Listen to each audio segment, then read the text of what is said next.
This is for Ting, so if you guys want to say hi, because Hi, this is there we go, everybody. Hi, Ting. Hey, Ting. Okay, that was it. When you think about pumps and you think about Rainbird, what I want you to understand about the company in general as it relates to pumps is we have the most, probably the broadest pump offering in the entire pump industry. So when you look at our competition, like your Watertronics or your Green Techs or your, I think up here we have V-Power, PPS up in the north, east, or west. They all have a niche and they have a grouping of pumps that fit in that particular area. Where Rainbird has the entire offering. We go from a fractional horsepower, very small unit, all the way up to several hundred horsepower vertical turbine stations. Just finished a project at Riverside National Cemetery that was close to $1 million in vertical turbine pumps, right? And it included a whole bunch of filtration and some other products in here as well. So we're very extensive on our knowledge of pumps and what we do and what we provide for those. Even within groups of pumps. So the one you're looking at back here, this is our CLP unit. This is the one you guys get most highly involved with. This one and then the H1L, M1L, which is the next size up. We're very thorough about even the group of pump that you're in. So typically if you look at our competition, you're going to see that they're all going to include a bypass within the enclosure, and their piping here is all well connected, okay, to the pumps, right? We do it differently. We do quick connectors here and here and here and here, so you can just undo the quick connector and remove the pump and let's say replace a mechanical seal on the mechanical seal system, right? Where the competition has to cut the pipe, pull it out, fix the pump, put it back in, and then re-weld, okay? Huge pain in the butt in the field. This is super easy. We went as far as to put them on the outside as well. So if you ever want to replace a station, it's the same thing. You remove the coupling and away you go.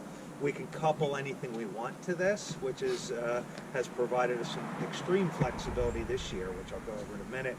But you can put any flange size you want on here, right, to couple up to wherever you're going to couple up to with the water coming in and going out.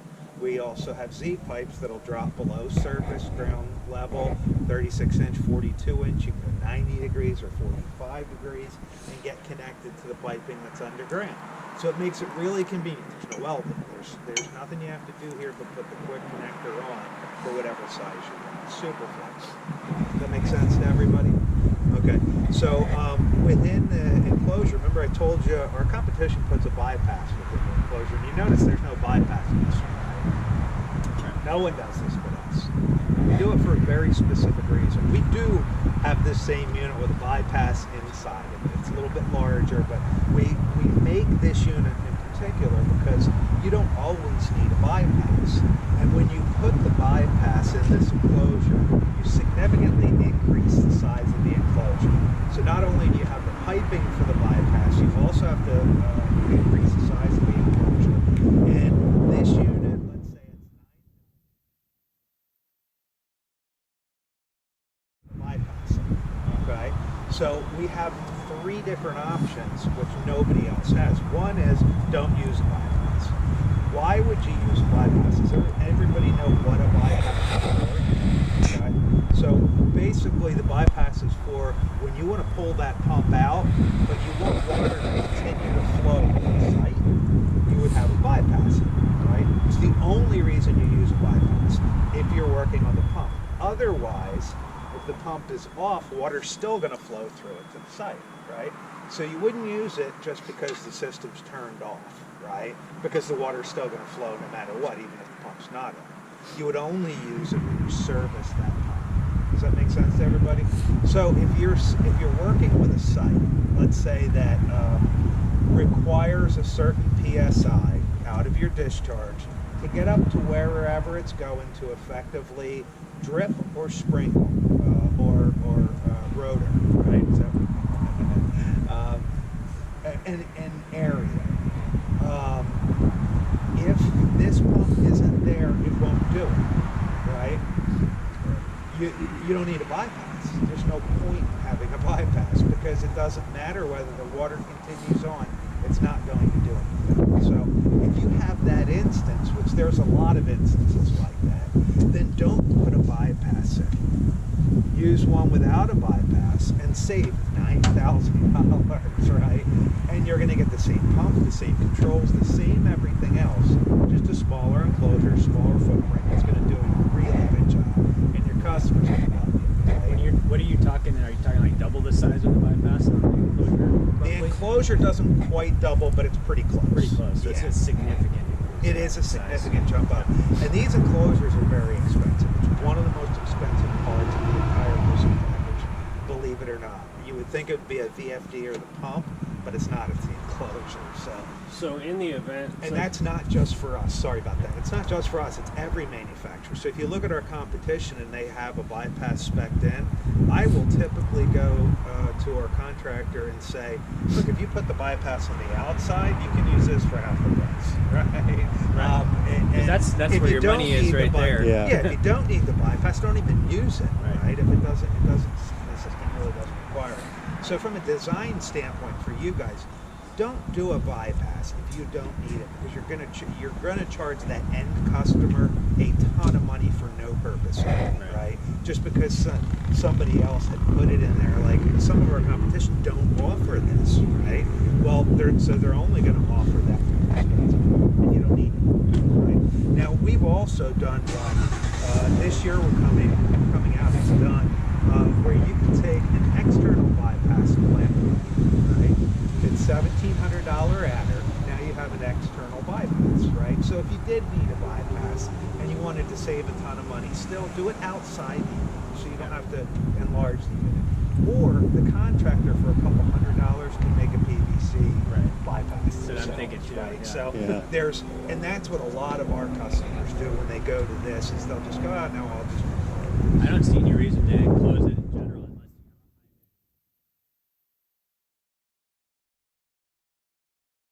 unless type full fenced enclosure. It's a whole different situation. So. And you just answered my next question. Why would you use a bypass internally? Because we have those available as well. We can do those as well. And you would do that for exactly that reason. If it's a vandalism situation, they really want everything in, or they just want everything in an enclosed unit, and they understand it's going to be a more expensive proposition to do it that way, no matter who they purchase, then go ahead and do it in there, right? But I think most designers don't understand that this is available, right? And the quality of the deliverable products will be very high. You're going to be giving them, you're going to be reducing this thing for stuff they don't need or use anyway. Okay. So that gives you kind of, I just use that as an example of how, if you look across our whole line, we've really thought this out for irrigation, specific to irrigation. Tyler, didn't you have a question? He answered my question. Okay. Okay. And I was thinking, you could have just rolled by. Mark should have provided you guys with the new GIF form, and our GIF form is, you guys are gonna all have to share this.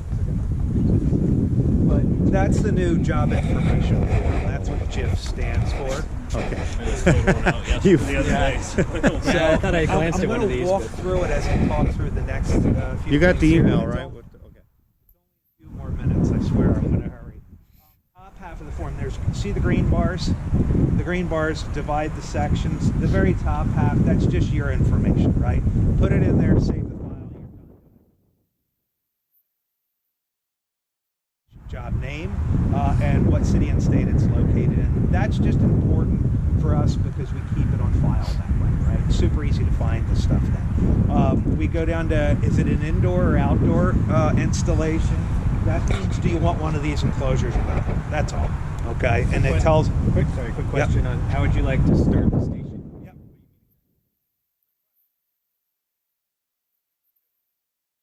He can only go in order. Again. Yeah, I'm he doesn't know how to do that. Testing his flexibility here. That's right.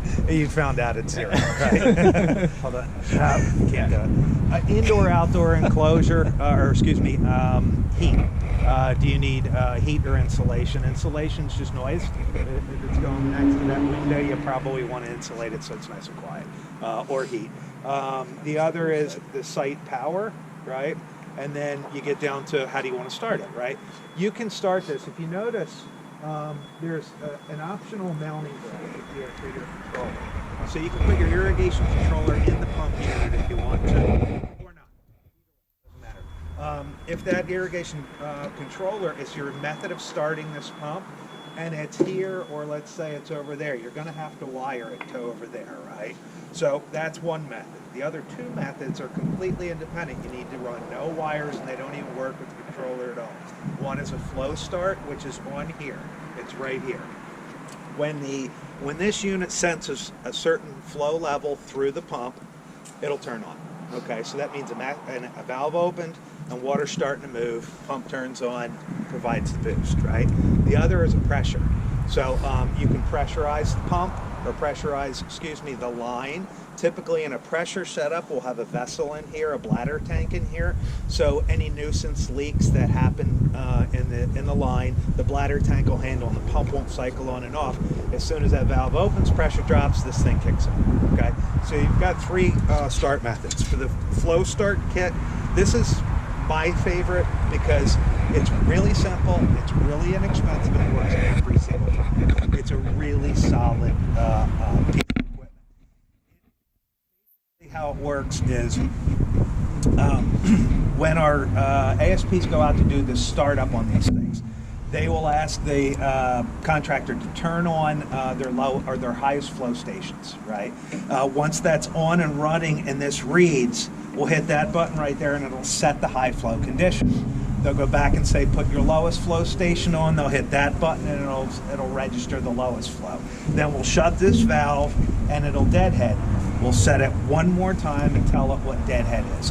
The reason we do that is the high flow condition, anything more than that means there's a pipe broke on the discharge side, shut the pump down, because ultimately it'll hurt the pump and it'll throw an alarm and everybody can go check the code and they'll know exactly what it is. When you're dialing that in, you're actually having the valve actively on and it's recognizing that versus punching it in manually. Exactly. So it's recognizing that high flow. It's reading the flow right here, right? Sending the flow to the VFD.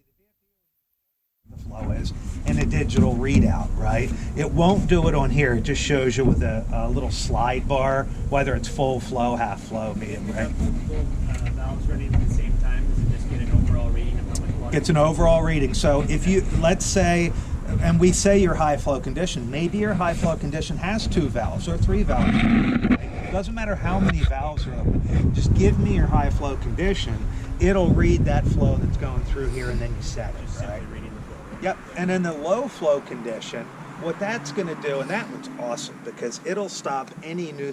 And then the shut off is to identify clogging the line, right? Something clogs the line, it should shut off. It's not providing water anywhere for whatever reason. It'll set alarm, shut the pump off again, and away you go. So we have built-in fault detectors for everything on here. They're super easy to read because they pop up right here, and then there's a code book we keep in here. They can look up the code and they're done. We have an 800 number in every one of these. They can call 24/7. They'll tell them what the code is if they lost the book or don't feel like doing it themselves, right? Yeah, right. Like that's familiar, right? The other thing is, if they can't figure it out on the phone with the 800 number, they'll have a service tech out there the next day. You guys probably know Rainbird has the most extensive service tech network in the industry for irrigation. We're all over the nation. We have a very solid service in the back end. Okay. Any questions about any of that? The wiring in the controller that just comes out the back, I'm assuming, of where you. Yeah, actually it drops down here, and then you can. Do you have a knockout for it, or? I don't Or think. is that straight out the back? No, there actually That's isn't. extra for that. Yeah. That's how you guys work it. Yeah, Yeah. exactly. Bare bones That car goes and in then Tony's just- pocket. Just keep adding on. So you add I that believe I like they that. run electric through the Oh, you have a bottom. notch in the bottom. Okay, Yeah. that's so you could cleanly run them. 2 wires, not a big deal, but if you have, Right. 50 wires, well, there's stubborn people that still use They're still traditional gonna use wiring, traditional, so yeah. you have a big area to knock Yep. it down through. So, okay. You got Good it. point. Another reason to use 2 up. Right. So when we get down, so that You say kind that, of but goes there's still a through lot that don't. the bulk of this. When you get down to the next, it's the application itself. So what we're asking you for is what's the inlet, okay? And the very first question is, what is the inlet? Flip that around to the back and you have pictures, right? We just need to know, is the city going to feed this?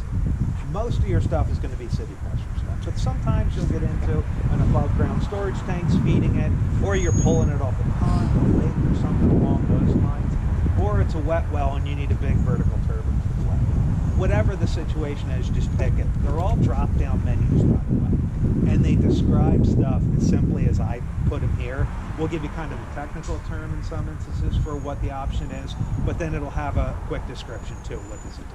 Okay, so when you tell us what water is coming in, that allows me to understand: am I lifting it, or is it giving me pressure that I just need to boost the pressure? It's just a different pump, right? Then once we get here, we need to know the dynamic inlet pressure. So let's say it's city pressure. What's the dynamic? Does everybody know the difference between dynamic and static? I'm going to tell you if you don't anyway. If this is off, right, and water's feeding in here, I have a pressure gauge right there. When it's shut off, it's going to read a certain pressure. When I open it, it's going to read a different pressure. Okay, that's the pressure that's constant while the water is moving. Oh, okay. Normally drops somewhere around 5 to 6 psi or 4 to 5 psi, but that's not consistent. So we know what the dynamic is, not the static. If you give me the static and don't know the dynamic, I'm going to subtract 5 psi from it, and I'm going to write all over the spec I send you back. Please check this, right, before we do any installation on this, because I guessed based off the static. Okay, so that'll get you the specs that you need, the pump that you need. But at the end of the day, when we go program this, I really need to know what the dynamic is. Okay, it won't change the price. It won't change probably the unit either. It'll be pretty close, but we will need to know that. Everybody good on that? So you got flow, you got input pressure, and then we want to know what pressure needs to come out of here, right? So if we have 50 coming in and we want 70 going out, now I know that we have a 20-pound differential that needs to be produced by this pump. There are friction losses that happen through the pump and through the piping. And if you look at the black line there, that black line will calculate when you put in what's coming in here and what's going out here, it'll calculate for us and include the friction loss from the station so I can properly size it. Okay? Everybody good with that? One more thing that I forgot when we were up here at the site commission is we really need to know the site elevation. And it's a drop-down menu and it just tells you groups of elevation. And the reason we need to know the site elevation, and it's one everybody forgets to put, that's why being on here and having a drop-down is really good so you can't forget it, is that this is a different pump in Denver than it is here, right? As soon as all the performance curves for these, they're all published and they're all tested at sea level, water, 68 degrees. Anything different than that, you have to adjust the performance curve. And Denver's much higher, it's 7,000 foot elevation. When I put that into our sizing program, it's going to bump me up 1 or sometimes maybe 2 pump sizes, depending on the elevation and the water temperature and all that. So it's a very different pump, so it's an important part of what needs to be answered on here. If it's under 1,000 foot elevation, that's just one of the drop downs, 0 to 1,000.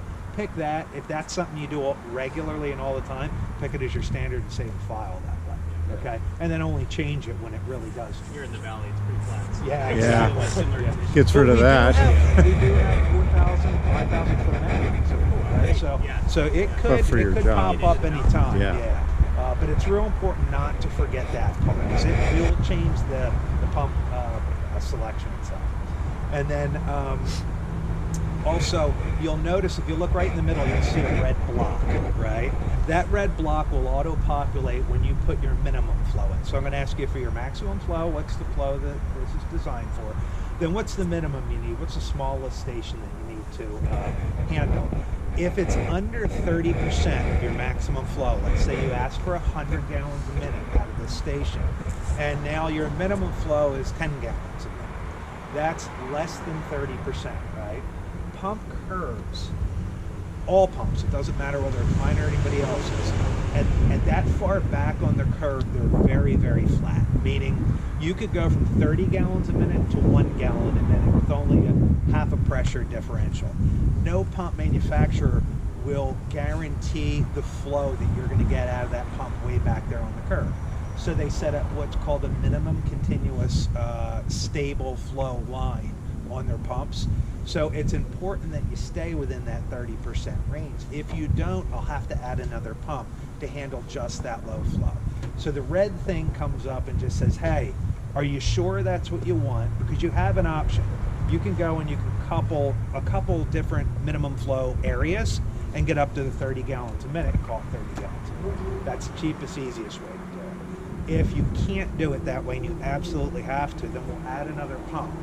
It increases the size of the system and the piping, so it starts to get more expensive. Right? Just understand that when you're going to. Always better to combine low flow stations if you can for your minimum flow. And with a lot of the larger projects, whether it's a park project or even a development project, commercial development project, with the controllers that we need to use nowadays, you can run multiple valves at one time, which makes that easier. Yeah. The difference would be testing the system manually one zone at a time. But if you do that, then you probably don't need the pump to activate, right? Right. I mean, especially if it's a really low flow. Exactly, and especially Just if it's bypassing and running. if it's a low flow under your minimum flow, doesn't matter. It'll just go right through the pump and supply the water, and you don't even need it to kick on. So, yeah. So that's always, most people don't understand that. It's important too when you're in the design phase. It's like, yeah, let's go ahead and combine those. Keep that 30% rule. If you forget what the number is, look here. It'll tell you. So that, and then the rest of this stuff is nothing more than options that you can get on these pumps, right? So if I go this way, we've got the guy in the beard, Mike? Yep. Ah, look at that. I remember. What's the first option under full flow? Because we already talked about full flow. Options here. So you'll see full flow is first one. And then, under the bypass, what's under that? Excuse me. Ultrasonic. Optional flow meter. Yes, that's it. So if you want this meter, instead of having that slide bar, and you want to actually see a number there, that's what that option would be. There's a couple different options for those when you pick them. They're both going to require a longer run of straight pipe in order to read accurately, which increases the size of this. So you would think it would be a couple $100 adder. It's not, right? And again, it's the same way for everyone. When you put that in, Here's you a start at question. margin. Can you, just thinking out loud, can you take this and put it on the outside and extend this line straight to allow that to fit inside? Yep. So you wouldn't need to enlarge your Correct. controller, as long as you don't mind that valve on the outside. Right. Yep. That'd be an option. It would be. This one doesn't require it. We have a new ultrasonic that doesn't require that straight line either. It's the paddle wheel and the magnetic ones are the ones that do. And it says it on the drop down menu too. Okay. It has little dollar signs. All right. One's got like $3 signs, one's got one. Right. Yeah. But when you start to see those larger dollar signs, you know this has to get bigger. Okay. And if you forget, just call me. Easy. I'll try it, right? What's the next one down? After, what is it? After optional flow meter.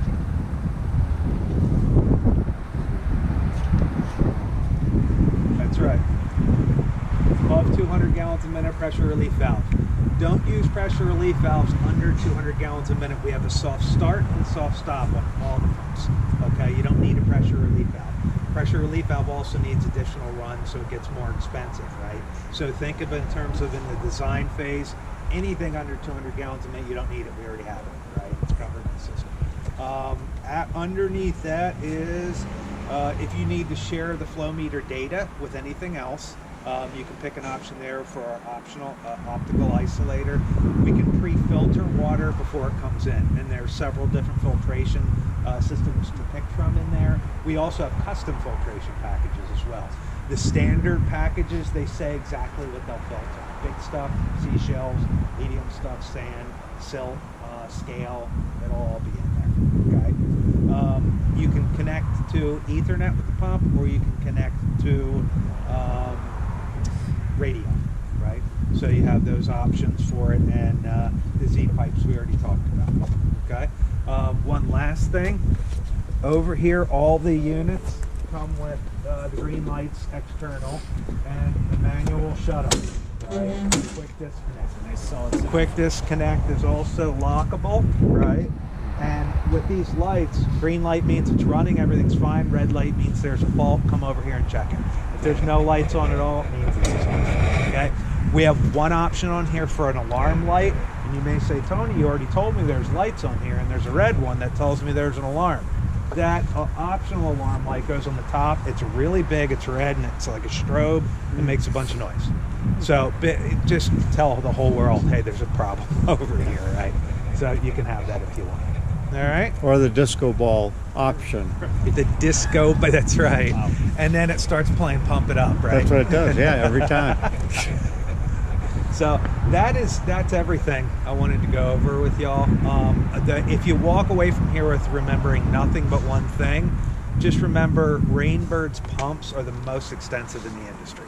You're going to always... No, nah, yeah, they're definitely not. Because that word is too if close. you double the size of the box at least, right? Exactly. Well, it's funny you said that too, but they're not. They're really the most inexpensive because of all the different types that we give. So at any range, you're going to find at the end of the day, the customers are going to probably pay the least amount of money they could for that station, and they're going to get the best service and support on the back end that they could potentially possibly get, just because of our extensive service network. You guys have a good warranty too on there too. We have a 3-year warranty on pumps, and if you combine them, we're working on this.